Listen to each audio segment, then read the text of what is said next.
Hello students, welcome to fourth semester. I shall be taking second paper, that is physical chemistry. There are 4 units as I already given you the syllabus. 2 units will be dealt by me, unit number 2 and unit number 3. So this is rotational spectroscopy. We start with unit number 3, A part of the unit 3. Okay, what is rotational spectroscopy? In order to understand this, we have to first consider what is electromagnetic spectrum. Last time I told you that electromagnetic spectrum is nothing but the group of different kinds of radiations which we already know. What are the different kinds of radiations which already know? They are gamma rays, X-rays, UV. You all know gamma rays, X-rays, visible radiations, UV radiations, infrared radiations, microwave radiations and radio waves. These are arranged in an order of increasing energy, meaning thereby energy of radio waves will be least, followed by microwave, followed by IR, visible, UV, X-ray and gamma ray. That means gamma ray will be having highest energy and highest penetrating power also.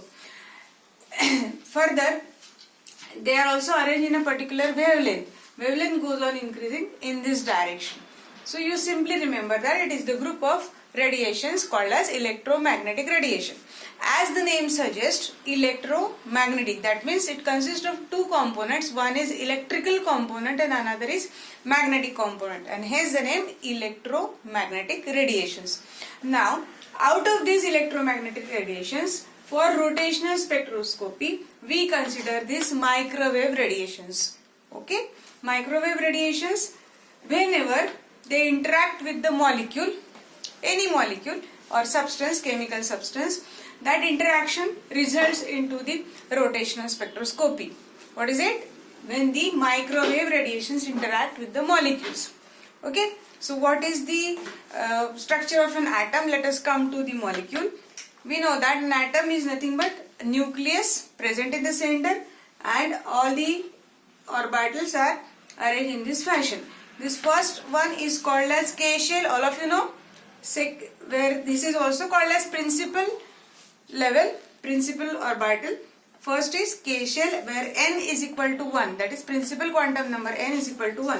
For second orbital, principal quantum number is n is equal to 2 and it is referred as L, M, N, etc. All of you know this very much. Okay, so if we consider only K and L shell and make it enlarged, then consider this K shell and this L shell. So let us enlarge it like this, and now this is K shell, that is n is equal to 1, which is shown over here like this.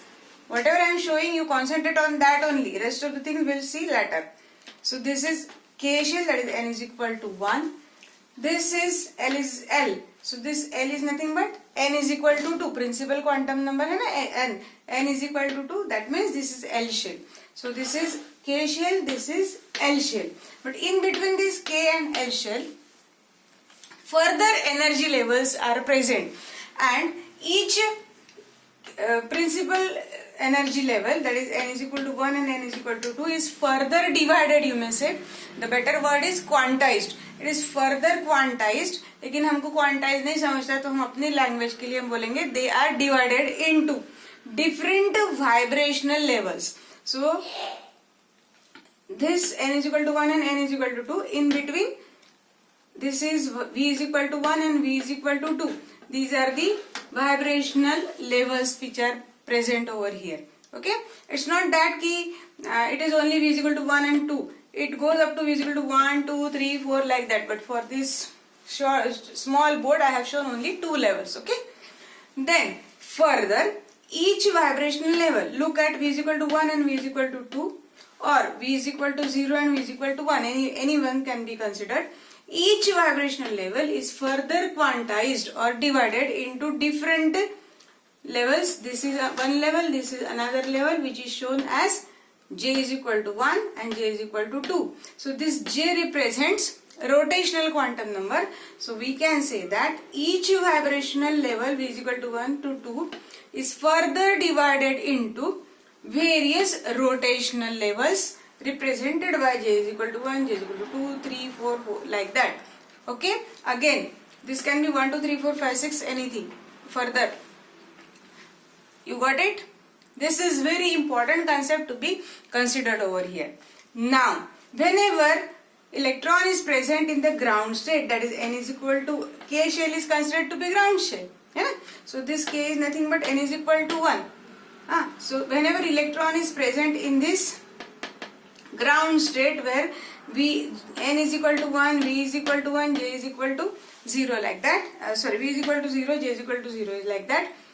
Whenever such a molecule is present and when these microwave radiations they interact,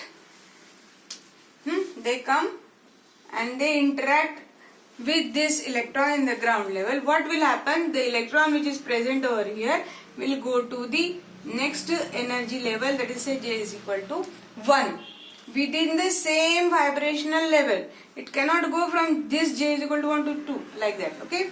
Further, it may come from, it may go from j is equal to 1 to j is equal to 2 further. So such a kind of transition of electron or excitation of electron can take place with the help of microwave energy which is absorbed by the molecule.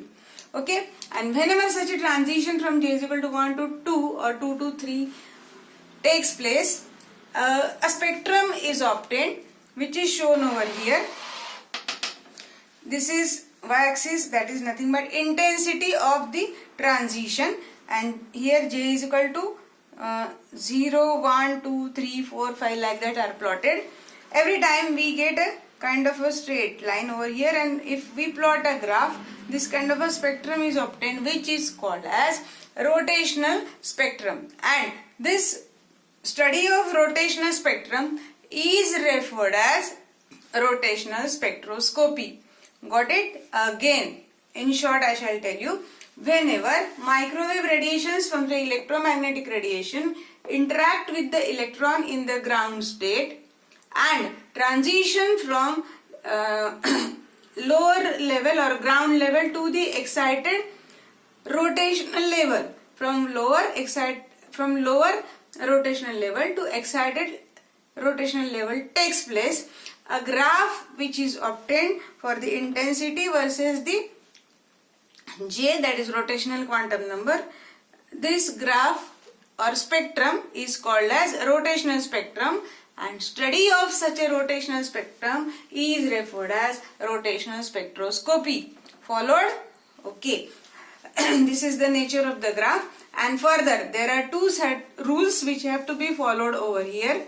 The first rule is that here whenever transition takes place, delta J is equal to plus minus 1. This rule has to be followed. What is the meaning of this? Delta J means difference between the two J's. J is nothing but rotational level, है ना? J is rotational level. मतलब एक rotational level से दूसरे rotational level का difference जो है वो हमेशा 1 ही आएगा. That means electron can go from J is equal to 0 to 1. From 1 to 2, from 2 to 3, और from अगर de-excitation हो रहा है तो 2 से 1, 1 से 0 like that. That means ये जो change हो जाएगा, it will be always plus minus 1. एक ही level की jump मार सकता है electron. Very very important rule. Delta G is equal to plus minus 1. And the another point is that the molecule which is being considered over here, where the interaction of microwave radiation is taking place, should be a permanent dipole like HCl molecule. Got it? So what is this permanent dipole? We shall see in the next lecture.